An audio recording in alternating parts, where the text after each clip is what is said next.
महराज ठीक है, हम बोल रहे हैं महराज ठीक है, कल महराज गलत होगा मैं बोलूंगा महराज, मैं बोलूंगा महराज जहां मुझे लगेगा कि इनने करप्शन की कुछ भी मुझे पता चलेगा तो मैं पहली वीडियो उनके खिलाफ डालूंगा। लेकिन बंदा करेगा क्या जब बंदा ऑलरेडी बोल रहा है मैं 8 महीने से प्यार मोहब्बत से बोल रहा हूँ, जब उसको दिख रहा है कि मेरे गरीब आवाम को लूटा जा रहा है। एक बहुत बड़ा सेक्शन हमारी सोसाइटी का है जो कि एक्सेप्ट ही नहीं करना चाहता महराज एमएलए बन गया, क्योंकि उनको बर्दाश्त नहीं हो रहा कि गांव का किसी का लड़का आगे हमारा एमएलए बने। भाई ये अल्लाह इज्जत जिसको देता है उसको चाहता है, हमें बुगुज तो नहीं रखना चाहिए। अगर कोई हक कह रहा है हक के साथ खड़े रहो। देखो मुजीब भाई, ये तो एक बहुत अफसोसनाक बात है कि डोडा में एक दो इंस्टीट्यूशंस अपने आप में जो है, एक एग्जीक्यूटिव है एक लेजिस्लेटिव है, आपस में लड़ रहे हैं। और आपने जो बात की पर्टिकुलरली क्वेश्चन की बात की कुछ एक्टिविस्ट, मुजीब भाई मैं यकीन के साथ आपको कह सकता हूँ कि वो जो कुछ बंदे बीच में उछल रहे हैं ना, उनका जीरो ग्राउंड है डोडा में, उनको कोई बच्चा तक नहीं जानता है, कोई बच्चा नहीं। और कुछ लोग उसमें पर्टिकुलरली जिनको मैं पर्सनली जानता हूं, जो कल तक लोगों से पैसे लेते थे कि हम पे नौकरियां लगवाएंगे, आज वो यूथ के लीडर बने हुए हैं।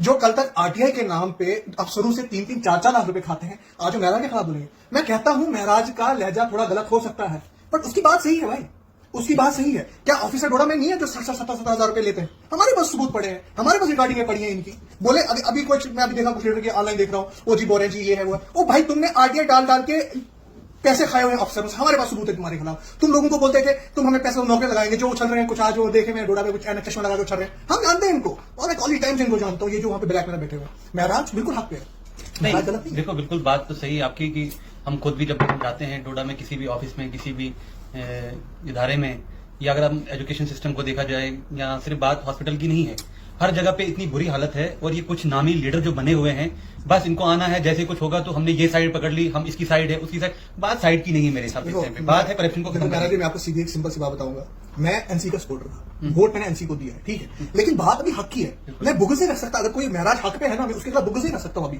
अभी क्या कर रहे हैं कुछ लोग यहाँ पे महराज को गलत ठहराने के लिए उन लोगों का साथ दे रहे हैं जो गलत है। अगर डॉक्टर मधु की आरबीआई सर्टिफिकेट फेक है तो उस पर एक्शन हो। अगर डॉक्टर मधु हॉस्पिटल से टेस्ट दोबारा करवाती है, बाहर से कमीशन लेती है, इंक्वायरी हो, एक्शन हो। मैं तो ये पता कहता हूं कि परफॉर्मेंस रिपोर्ट निकाली जाएगी कि डॉक्टर मधु हॉस्पिटल के अंदर कितनी डिलीवरियां कराती है, और जब प्राइवेट में 2 घंटे के लिए आती कितनी करती है। अगर एथिक्स की बात आ रही है, डॉक्टर बाबर बोल रहा था एथिक्स की बात है, मधु बोल रही, मैं कहता हूं आप खुद सामने आओ ना, आप जरा अपनी एनुअल प्रॉपर्टी रिपोर्ट करो, पेश जरा आपने कितना पैसे बनाया है प्रैक्टिस से और यहाँ से करो ना, पेश करो। देखो अगर महराज को आप गलत ठहरा रहे हो ना, ठीक है महराज गलत है, मान लिया मैंने, आप सामने तो आओ, आप रिपोर्ट अपनी दो कि भाई हम प्रैक्टिस से इतना पैसे कमा रहे हैं, हमारी इनकम इतनी है। अब मैंने बोला है, मैं एक बोल रहा था कि इनको बोलो डॉक्टर मधु को जितने प्रैक्टिस करें, आप आ जाओ खुद ही मीडिया के सामने बोलो जी मैं इतनी डिलीवरी प्राइवेट में कर रही हूँ, गवर्नमेंट इतनी कर रही हूँ, फिर पता चलेगा ना हमें ये गवर्नमेंट हॉस्पिटल में अंदर क्या करते हैं और बाहर क्या करते हैं। ये करें ना, ये अगर सच्ची ये करें ना ये। बिल्कुल देखो आप भी बहुत सारे ऑफिसरान को जानते होंगे, बहुत सारे लोगों को जानते होंगे कि जिनकी इनकम मुझे लगता है 30, 40, 50 या 60 हजार से ज्यादा नहीं होगी, जिनकी सैलरी लाख से ज्यादा तो नहीं होगी, लेकिन फिर भी उनके पास ऐसी ऐसी गाड़ियां हैं, ऐसे ऐसे बंगले हैं, जम्मू में हैं, कश्मीर में हैं,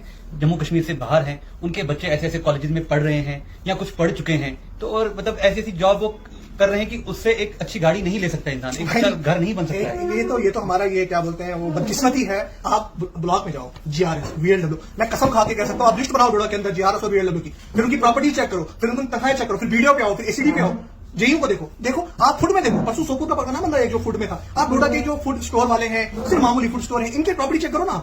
मैं पर्सनली जानता हूँ जिनके पास बीएमडब्ल्यू पड़ी हुई है, क्या एडमिनिस्ट्रेशन नहीं जानती है? हर एक बच्चा जानता है, लेकिन कोई बोलेगा नहीं। बस अब महराज अकेला क्यों, महराज के पीछे क्यों पड़े? क्योंकि वो एक गांव का बंदा है, वो जमीन से जुड़ा बंदा और हक कहता है, वो वहां पे वो होते हैं ना स्वीट पॉइजन नहीं रखता है, वो गाली है तो गाली देगा वो तुम्हें, और अगर तुम गाली के लाए तो तुम गाली खाओ। मुझे भी लगता था पहले कि वो एक उसको सच में वो थोड़ा हाइपर होता है, ज्यादा कुछ उल्टा सीधा बोलता है, लेकिन बंदा करेगा क्या जब बंदा ऑलरेडी बोल रहा है मैं 8 महीने से प्यार मोहब्बत से बोल रहा हूँ, जब उसको दिख रहा है कि मेरे गरीब आवाम को लूटा जा रहा है।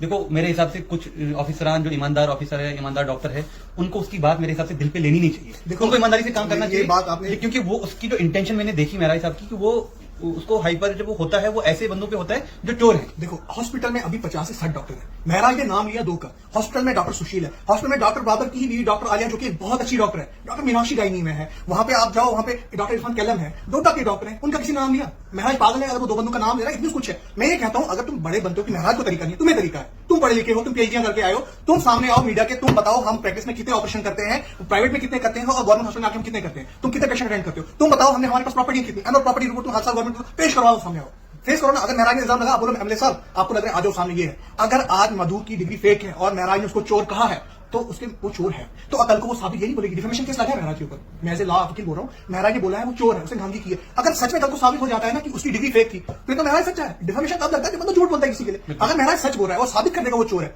तो बात खत्म होगी। देखो बात सिर्फ मजदूर तक महदूद नहीं है, बात सिर्फ हॉस्पिटल तक महदूद नहीं है। आप किसी भी डिपार्टमेंट की बात करो, बिल्कुल गरीब आवाम पिसाई जा रहा है, उसके साथ नाइंसाफी होती जा रही है। और जो इस टाइम पे मैं एक यूनियन देख रहा हूं ना, कुछ लोगों को ऐसे आगे आ रहे हैं जैसे ना बहुत बड़ा वो शेर की तरह किसी को पीछे धकेलने के लिए आ रहे हैं। ये नहीं देख रहे हैं कि बात किन लोगों की हो रही है। भाई मैं ये GRS की बात कुछ करूं ना, लोगों ने पैसा बना लिया है, चाहे किस तरीके से बनाया हमें नहीं, अल्लाह बेहतर जाने, उनको ज्यादा बेहतर पता होगा। दिख तो हमें भी चीजें रही हैं, कहाँ पे कितनी करप्शन हो रही है क्या, चाहे कोई ठेकेदार है, चाहे कोई जेई है, चाहे कोई किसी और डिपार्टमेंट से है। हम सबको गलत नहीं बता रहे हैं, लेकिन आप देखो कि कितने लोग हैं जिनके पास इतनी ज्यादा प्रॉपर्टी बनी हुई है और किस तरीके से रिश्वत देकर इलीगल काम करके उस तरीके से बनाई हुई है। उन लोगों पे एक्शन कब होगा और कैसे होगा? देखो बात यही है। महराज क्या बोलता है? महराज बोलता है कि आज से पहले तुम्हें लूटा, लूट लिया, ठीक है, आज ही बाद में लूटो गरीब को। और गरीब की बात कर रहे हैं वो किसी और बात। मैं यही कह रहा हूँ, मेरा अपना मसला था, GRS का मसला था, उजानपुर ब्लॉक का था। GRS ने मेरे मतलब जो कुछ अकाउंट है, मेरे फैमिली के अकाउंट से अपनी पुफी का डाला हुआ था। मैंने कंप्लेंट डाली गवर्नमेंट ने, ACD को डाली, बाद में बंदा मुझे पैसे लेकर घर आया। ये हालत है GRS। और वहां पे ब्लॉक में, मैं ब्लॉक जो ब्लॉक का डिपार्टमेंट वहां पे कौन पिसता है? गरीब है। जॉब पर किसकी होती? गरीब की, जो दिहाड़ी लगा, वहां पे लूटते हैं। PMAY के अंदर उन्हें लूटा है। मैंने जब याद, हमने जब एक दिन फोन किया तो जन ब्लॉक में एक लेडी थी, वो बिल्कुल वो PMAY के 30-30 हजार रुपए लेते हैं उनसे, सरपंच लेता है, ये लेते नहीं लेते। कुछ साल पुरानी मैं बोलता हूँ आगे डालो। मैं बोलता हूँ DC साहब डोडा को, एक अच्छे पढ़े लिखे यंग है, एनर्जी वाले नेता है, मतलब ये है ब्यूरोक्रेट है, उनको चाहिए अगर एलिगेशन है। देखो एक अच्छा ऑफिसर कौन होता है? वो होता है जिस एलिगेशन लगे ना वो भागे नहीं, वो बोले अच्छा साबित करो, ठीक है मैं ओपन हूँ तुम्हारे लिए, ये है सब कुछ, आ जाओ करो साबित। करे ना ये सब, अगर है करे साबित करें। बोले हम नहीं है, आओ करो इंक्वायरी करो। क्यों नहीं बिठा रहे इंक्वायरी डोडा के अंदर? बिठाओ। मैं लोगों से बस ये कहूंगा कि यार आज तुम नहीं ना खड़े हुए महराज के लिए। अगर मैं महराज का सपोर्टर नहीं हुआ, महराज की पार्टी ज्वाइन नहीं की है, मैं ऐसे यूथ बोल रहा हूँ। एक इंसान की ना खुद ही होती है, जमीर होता है। तुम्हारा जमीर कैसे अगर तुम्हें इजाजत देगा आज तुम महराज के खिलाफ लो? महराज बिल्कुल हक पे है। डोडा के अंदर 40 डॉक्टर है, 2 के खिलाफ बोल रहा है ना, इट मींस कुछ है। और उन 2 को भी चाहिए, अगर वो सही है, मैं नहीं कह रहा हूँ गलत है, साबित हो सही है, उनको सामने आना चाहिए भाई हमारा ये है, हमारा गलत नहीं है। बिल्कुल है ना? हाँ बिल्कुल, वो अपना पक्ष रख सकते हैं, अपने आप को प्रूव कर सकते हैं कि हम सही हैं क्या। देखो अगर उनको इतना ईगो, उनके ऑफिसरान को, उनके सीनियर स्टाफ को अगर इतना ईगो हर्ट होता है कि नहीं जी हमारे पास पावर है, इतना भी पावर किसी के पास नहीं है। मुझे इतना मतलब इतनी शर्म आती है कि इन लोगों को इतनी शर्म नहीं है कि इनको एहसास नहीं होता कि आखिरकार मरना है इंसान ने। तो ये इतनी लूट खसूट किस चीज के लिए? एक तो वो देखो ये बोलते हैं कि जी महराज डॉक्टर, महराज बोला मैं प्रैक्टिस के खिलाफ भी नहीं, तुम्हारे प्राइवेट लीगल है, प्रैक्टिस कर सकते हो। महराज ये बोल रहा है तुम एक बंदे, उस लड़की का बोल रहा था तुम टेस्ट कराए उसने, फिर बोल रहा नहीं ये टेस्ट नदीम से करा के ना, वो गलत है। तुम लूट रहे हो, ये गलत, तुम प्रैक्टिस करो बाहर, कौन पूछ रहा है? तुम मत करो, डॉक्टर प्रैक्टिस नहीं करते हर जगह। अगर 2 बंदों के खिलाफ लग रहे हैं एलिगेशन, यही कह रहा हूँ, मसला तो उन्हीं का हुआ ना एंड पे। और हस्ताल उन्होंने स्ट्राइक क्यों की? क्योंकि उनको ऐसे बोला। मैं ये कह रहा हूँ अगर उनके खिलाफ इंक्वायरी बिठाई जाए, पर अपने पर्सनल बेनिफिट के लिए आप पूरे जूनियर्स को स्ट्राइक पे रखवा दो, अपने कोलीग्स को बोलो आप स्ट्राइक पे हो जाओ, ये कोई अच्छी बात मैं नहीं। कहता हूँ, मैं दावे के साथ कह सकता हूँ, जो डोडा में स्टोर कीपर्स है ना मेडिसिन के अंदर, जो छोटी छोटी पोस्ट पे ना, आप इनकी प्रॉपर्टी चेक करो, आप इनके APR चेक करो, इनकी तनख्वाह चेक करो। अगर इनका धांधली नहीं निकले तो मेरा नाम कराओ इनके चेक। स्टोर पे कितनी दवाएं आती है? क्या एम्बुलेंस गलत काम के लिए यूज नहीं होती है? क्या एम्बुलेंस वाले दोबारा गलत नहीं लगाते? क्या वो किराया ज्यादा नहीं लेते? अब ये बोलेंगे तुम साबित, ये हमारा काम थोड़ी है साबित करना, एडमिनिस्ट्रेशन आपकी है, आप जीपीएस लगाओ उनके अंदर, कहाँ जा रही है हमारी एम्बुलेंस, कहाँ जा रही है, कैसे करें आप करो ना। अगर हम स्टेट में होते, अगर हम वहां पे बैठे होते तो हमारी जिम्मेदारी बनती। अब कोई मैं कहूंगा तू चोर है, कोई बोलेगा नहीं कुछ तू साबित, वो नहीं ना साबित, वो करेगा वहां पे। इंक्वायरी टीम भी इनकी बैठती है, ऑब्वियसली इंक्वायरी भी यही करते हैं, करप्शन भी यही करें, तो कैसे सॉर्ट आउट होगा मैटर? ऐसे तो सॉर्ट आउट होगा नहीं। अब अगर उन्हीं ऑफिसरान को बिठाया जाए क्वायरी में जो उन्हीं के यार दोस्त, अगर उन्हीं के जानकार, अगर दोनों तरफ से ईगो बरकरार रहेगा ना तो कभी नहीं होगा। देखो महराज एक लीडर है, समझना चाहिए लोगों को, महराज लीडर है, उसका काम है ये करना, उसका काम है लोगों को बताना कि मैं तुम्हारे हक में लड़ रहा हूँ, मैं तुम्हारे साथ हूँ। वो लोगों की नजर में हीरो है, ठीक है। इनको नेतागिरी, अगर इनको भी नेतागिरी करनी फिर जॉब छोड़नी पड़ेगी। एक ऑफिसर और एक पॉलिटिकल लीडर में यही फर्क होता है।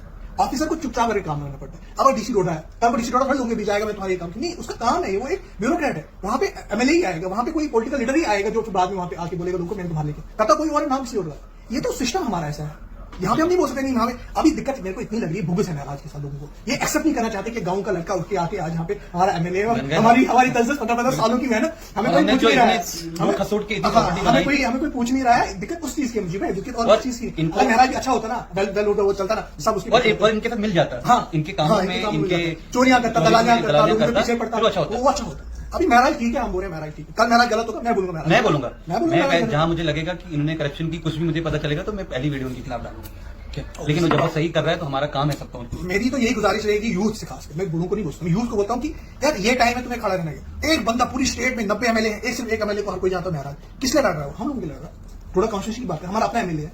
मुझे राजौरी से कुछ दोस्त में सब पढ़ते हैं, बोलते हैं यार तुम बहुत अच्छे लोग हो, तुमने महराज, लेकिन उनको पता ही नहीं कि एक बहुत बड़ा सेक्शन हमारी सोसाइटी का है जो कि एक्सेप्ट ही नहीं करना चाहता महराज MLA बन गया, क्योंकि उनको बर्दाश्त नहीं हो रहा कि गांव का पीछे का लड़का आगे हमारा MLA बना। भाई ये अल्लाह इज्जत जिसको देता है उसको चाहता है, हमें बुगुज तो नहीं रखना चाहिए। अगर कोई हक कह रहा है हक के साथ खड़े रहो।